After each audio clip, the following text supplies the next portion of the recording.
Welcome to Wisdom Unlocked, The Ways of God, a production of Lion's Share, a ministry that aims to co-mission with Jesus in making disciples of all nations.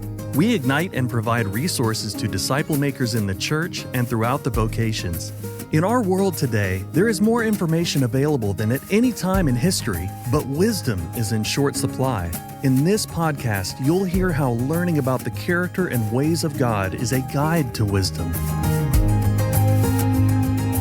Hello, everyone, and welcome to a new season of Lion's Share Leadership Group's podcast. I'm Sonia Beerson. This season, we're talking about seasons, the seasons of life. As we get older, the seasons we've lived through become clear. Sometimes it's based on age. Other times, it's based on something we've walked through. Maybe both. We must always remember that God's plans for our lives are purposeful. From birth to final breath, He calls to us, inviting us to step into the good works He prepared in advance for our lives. Through the years, He cultivates our gifts, strengthens us through challenges, teaches us through relationships, and encourages us with opportunities. No season is wasted. When we take the time to look for God's hand on our lives, we gain wisdom and appreciation for His plans. We receive perspective on who He created us to be, and we find peace at every age. Each of this season's episodes are directed to a specific age group or season of life, though all the episodes are relevant and useful whether you're considering your current circumstances, God's hand in your past, or the years to come. They may also help you as you talk to others who are in their own season, helping them understand where they are and where they might be headed next. Lion's Share Leadership Group's founder and president Dave Buehring shares this teaching. So, I want to invite you to join me as we explore more about being in your 20s and 30s. This is an interesting season of life, a lot of doings, a lot of activities going on, and God is trying to develop your character so that you're ready for what He wants to push through you later in life. This is also a season where you get glimpses of your calling, what God is ultimately calling you to. So join me as we take a look and have an adventure together. So I want you to remember as we're going through this content that we're looking at a generalized timeline. Your timeline would be very specific with dates and moments and time. This is generalized. So if you go, well, I don't quite see myself in this part, but I do this part, that's okay. You're on the right track. All right? So we're going to talk now about the season of being in your 20s and 30s. And it focuses primarily around two things. Again, regardless of what you're doing, God is after character development and providing glimpses, so these little glimpses of your calling in life. And so I want you to pay attention to that. It's a season of many opportunities. It's trying new things. There's some fun stuff in here. There's different interests you get to kind of put your hands into and see, do I like playing guitar, or would I rather play the trombone, or would I rather not do any of that and I'd like to dance instead? You know, it's interest, it's discovery. It's also the same with vocations. You might be trying this job and that job, and I didn't like that part, or this job's letting me focus now more on these skills of mine. It's all part of this season. So it's very much a season of doings. You're having all these opportunities to try new things and to experiment. That's the normal part of this season. So in your 20s and 30s, what is God doing to shape you in this season of your life? There's one word I want you to really hear here in your 20s and 30s because it's the most important one, and that is character, character, character. God is trying to build character, His character in your life, so that when later in life you hit your stride, you don't have to worry all about these character flaws. Now, does it mean you're perfect? Of course not. But it means you've had the opportunity to deal with some of these things in your life and to grow these things. So you are faithful. You are trustworthy. You are honest. There is integrity. People can count on it. You know how to express mercy when mercy's needed. You know how to charge ahead when you need to charge ahead. It's all rooted in character. So in your 20s and 30s, let me summarize it and say this. It's more important what God is building in you than what He's doing through you. Okay, hear that again. It's more important what God is building in you in this season of your 20s and 30s than what He's actually doing through you. Isn't that so against the grain of what the world teaches us? See, as we obey Jesus, He always does things through us. Like, that's one of the things you have to realize. When the Lord asks you to give this, or to go serve there, to do this thing, take that job, whatever the case may be, when we obey Jesus, He always does things through us. So that's a given. But it's, where's your focus? Because our focus can often be there. It's, what am I doing? What does this look like? What do people think? How am I going to advance? And I want to say to you, in this season of time, it's more about what He's building inside of you. So in other words, let's say something really successful happens and you write that down in your journal. I also want to encourage you to write down, what did you learn? Where did God build your character? What did you glean about relating to others through that situation? That's the kind of stuff that is really, really important. So what's behind the obedience? That's kind of how you want to look at things. You may be obeying God and taking that job. You may be obeying God and going on that short-term missions trip. You may be obeying God and letting go of that thing so I can stay home with my kids. Whatever the case may be, that's the obedience, and God will bless the obedience. But what's behind it? What's He building inside of you that you can continue to grow and carry on for decades? That's part of what you want to pay attention to. So what are the truths being learned? What are the principles, the ways of God that you can apply to your life in this season? So let me address two things here about character. And I want you to have a greater value for that, because you want to be primarily known for your character. Okay? So first, in Exodus 33 and 34, when Moses asked God to reveal His glory, God doesn't confound Moses with incredible signs and wonders. Instead, if you read it, He reveals His character to him. He says, I'm just, I'm kind, I'm full of grace, I'm full of mercy, I'm full of loving kindness. So I want you to catch that. When Moses requests God to reveal His glory, it's not, wow, look at that. It's God revealing His character, and that's where the wow is. And so one of the things I want you to understand is one of the primary ways that God will glorify Himself through your life is through your godly character. So be primarily known for the quality of your character, and let God build that in you. This is something that's developed over time by doing a couple things. First, it's reflecting on God's character in Scripture. So as you're opening your Bible and reading it, like if you were looking at mine, I've highlighted in purple through my whole Bible every name, title, and attribute of God's character. So that when I read my Bible, His character screams at me so I can see this is who He is. Not what the devil tells me He's like, not what someone here in the world this is what God actually says about Himself. And as I reflect on that, somehow, some way, like only the Spirit of God can, that not only gets on me, but begins to get in me. And it then helps me make good and wise choices that align to the ways of God. And when I make those decisions over and over and over again in my life, guess what? It becomes a part of you. It becomes a part of your character. So there's the reflection on who God is, but there's also then the walking this stuff out in your life and repeating it over and over again. It becomes a part of you. So you're not even thinking about it. You're not making the choice, well, I better be honest here. You just are, because it's become a part of you. In this season, in your 20s and 30s, it's a valuable thing that God's trying to, if I can say it this way, bake within you, okay? Secondly, around character, it's the foundation of your integrity, and whether or not people, like say later in life or now, a spouse, your children, your neighbors, your team at work, those you lead, will they trust you and follow you or not? It's based on your character. I want you to think about bosses you've had in your life. Some of you go, there's no way I would follow them. And there's others that you'd run through a wall for them. And a lot of it has to do with their character and how that character ended up being expressed towards you. And maybe kindness and generosity and love and grace when we've screwed up. So in light of the character thing, what kinds of shaping activities should I be watching for in my life? That's a good question to ask, all right? In this season of life, there's a lot of doing. Opportunities, open doors, familiar things to do, and lots of new things to try. That's normal with this season. So don't be kind of freaking out wondering, how come things aren't all stabilized? Well, God's giving you an opportunity to put your fingers in a lot of pots right now to try some things. And a lot of it has to do with discovering who you are and who God's called you to be. But let me just say this to you.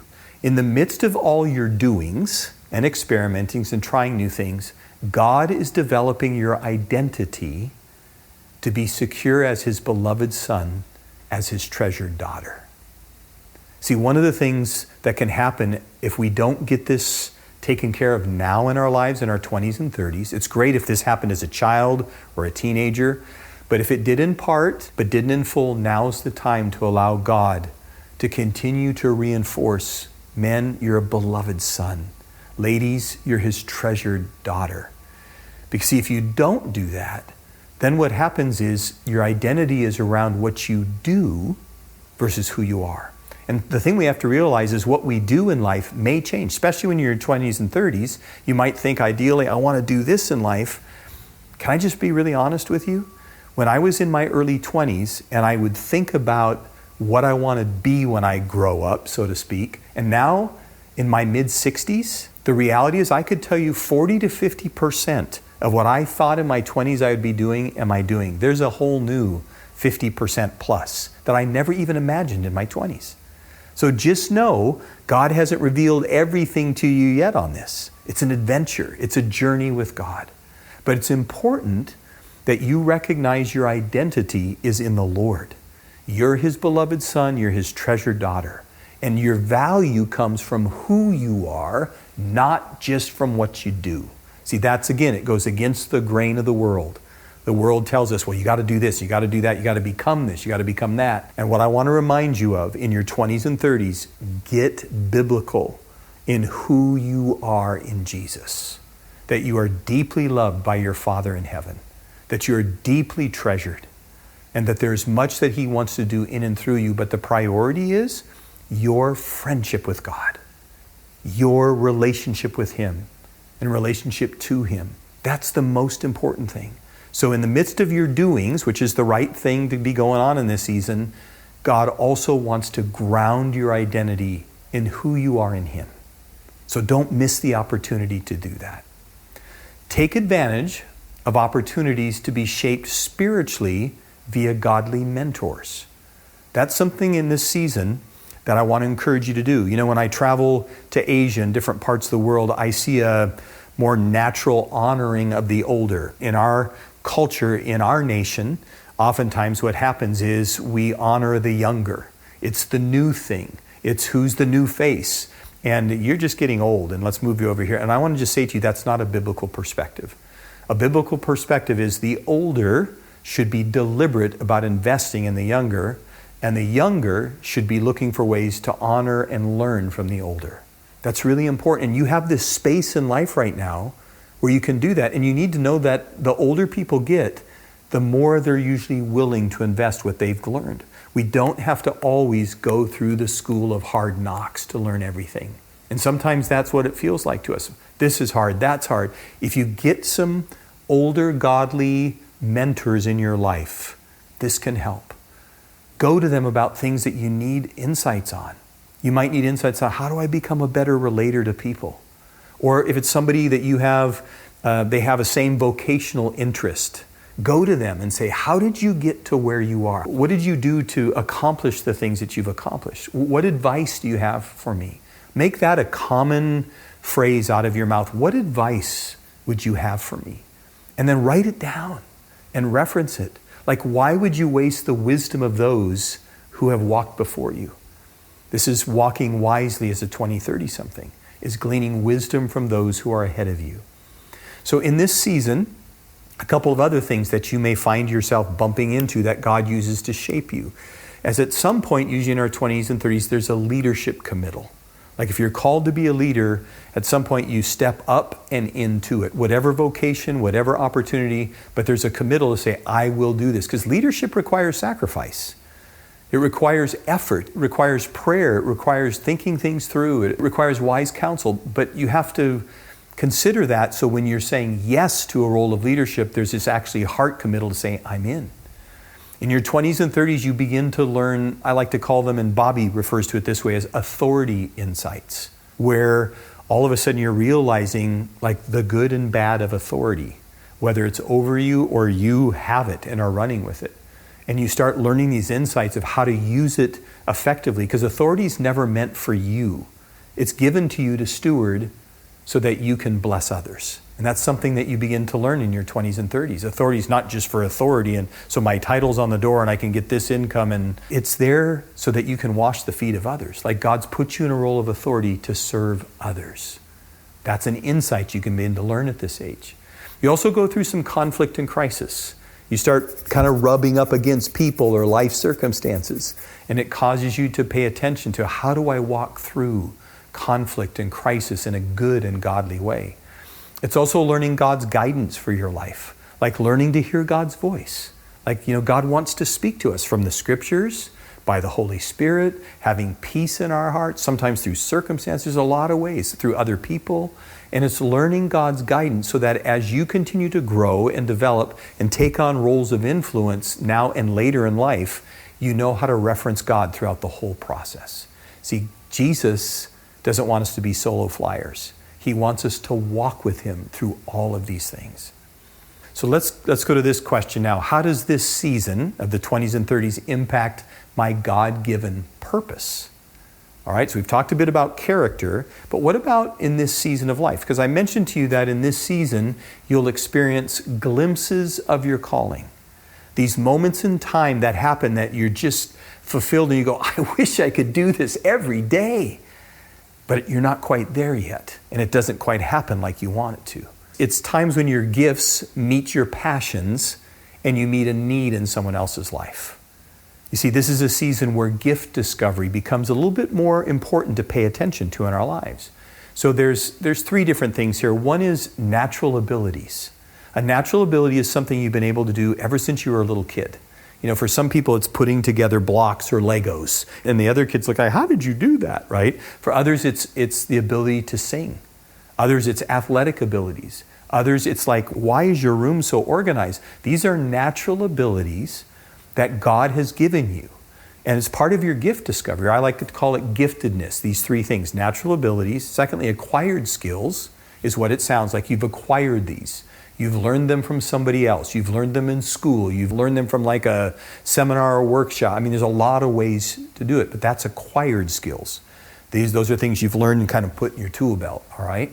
And then the third one is spiritual gifts. And if you haven't done a study on spiritual gifts, this is an important thing to learn. And oftentimes our spiritual gifts emerge while we're serving somebody else, while we're serving maybe in a small group or in our church. Sometimes these spiritual gifts begin to emerge. So natural abilities, acquired skills, and spiritual gifts. In your 20s and 30s, pay attention to yours. And can I just say this to you? It's not maybe till a little bit later that you realize which ones are the ones that lead more. Is it my acquired skills kind of end up taking the lead? Is it my spiritual gifts? Is it my natural abilities? And it might be in different circumstances, different ones take a lead. But they're all part of your gift package, if I could put it that way. So in your 20s and 30s, don't become so just focused on you, because that can be a danger. I'm only focused on me and me fulfilling my calling and what is my destiny. Don't just get caught on you. But with the Lord, ask Him, Lord, what are my natural abilities, acquired skills, spiritual? Go to mentors. Go to peers that have known you for a long time and say, what do you think these are? Because they're important in this season of life to begin to discover them in the initial phases of developing them. In this season of your life, it's also really good to pay attention to what God has put in your heart about what you're passionate about. Now, let me just tell you something about passion. There are some things in our life that we're passionate about that actually has to do with our calling. There's other things that we're passionate about that has to do with just our refreshment. And so it's one of those things to learn to discern that. Living here in the area where I live, sometimes you have a bunch of people who are incredible players of guitar or keyboards or whatever the case may be.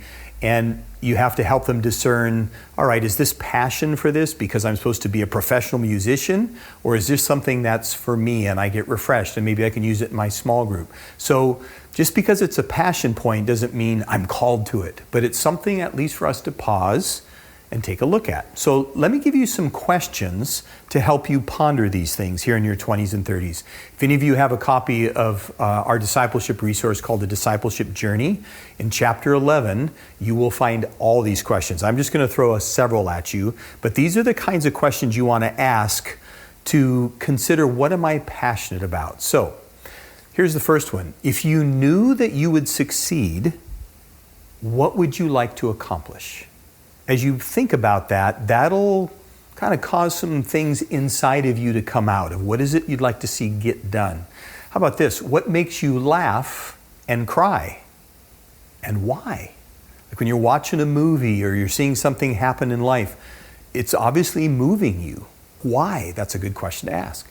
At the end of your life, where would you like to know that you made a real difference? Think about that, because that causes the things you're passionate about to emerge. How about this one? What topics of conversation keep you up talking and dreaming late into the night?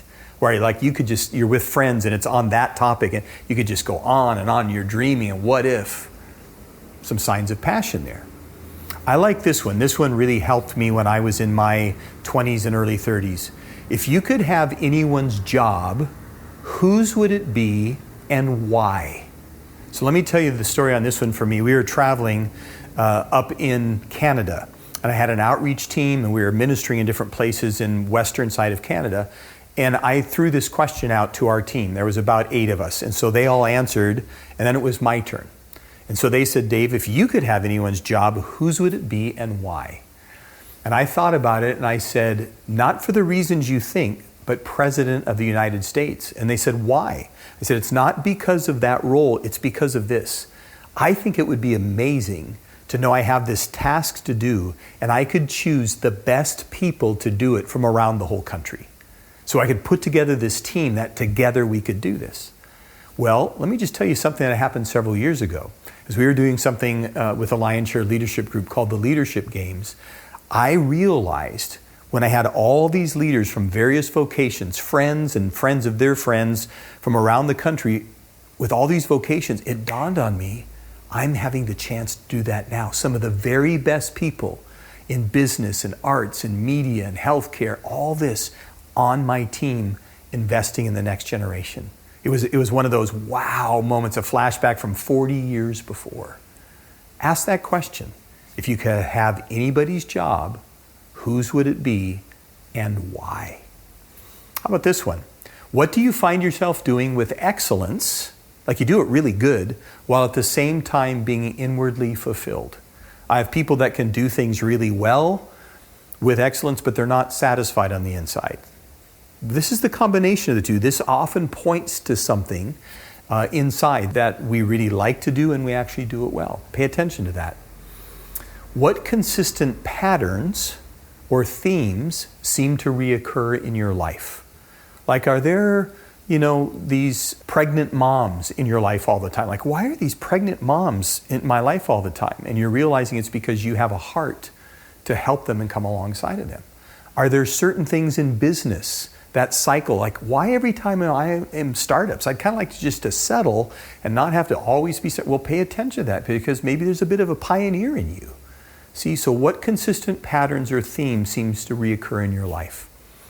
How about this one? Is there a specific group of people whom you find your heart consistently going out to? That's a great question to ask, and here's another one.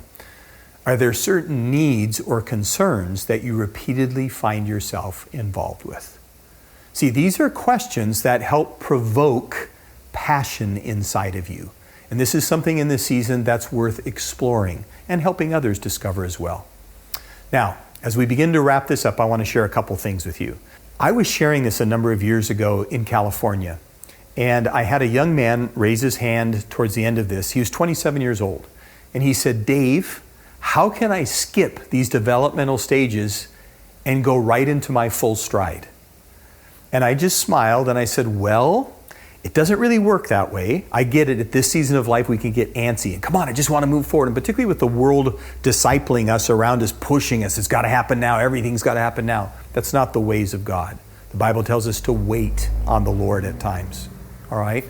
So I looked at this young man, had compassion, and I said, here's what will happen. If you embrace the journey of God developing you, when you get ready to hit your stride, you'll be this very weighty person inside. Like there'll be this thickness about your character, the trustworthiness of who you are. Or You're going to be really, really thin. And I'm not talking about weight here. I'm talking about character. And so you either embrace this and let God take you through and then introduce you when He wants to push you forward, or you strive to make things happen for yourself. Important stuff to know in this season of life. Now, anything else we should be alert to in this season? Well, in your early to mid 30s, for those you watching and listening, if you're in your early to mid 30s, like think 30 to 33, 34-ish, it could spill over. You often get tempted, if you've been under a leader for a while, to go it on your own.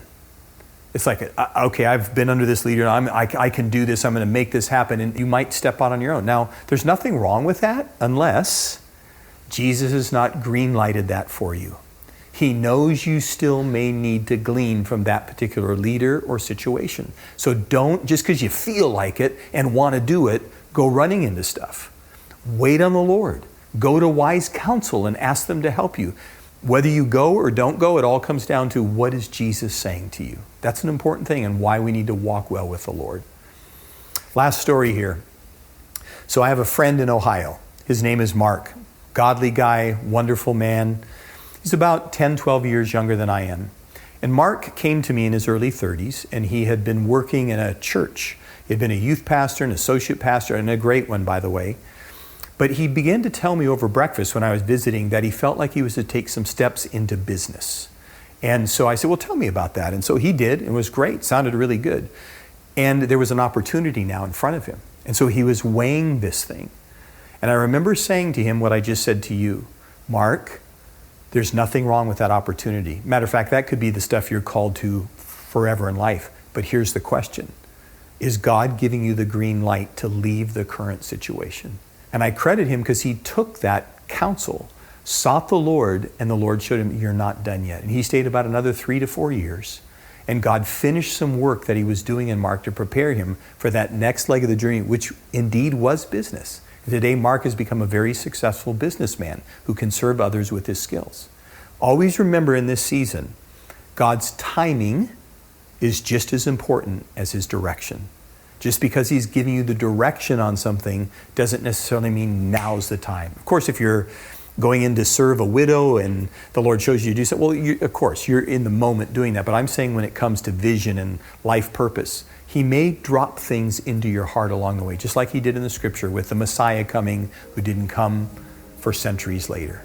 Just know sometimes God gives you glimpses of your calling and you have to seek him for timing. I trust this has been a help to you, and I love you. If you're in your 20s and 30s, I think you're some of the very best. I just want to encourage you, follow Jesus, let him build character, flex some of those muscles with gifts, get wisdom and counsel from older leaders, and then watch what God will do in your life. Wisdom Unlocked: The Ways of God is a production of Lionshare, a ministry that ignites and provides resources to disciple makers in the church and throughout the vocations. To learn more about what we do and how we can help you, please visit lionshare.org. You can also follow us on Facebook, Instagram, and Vimeo.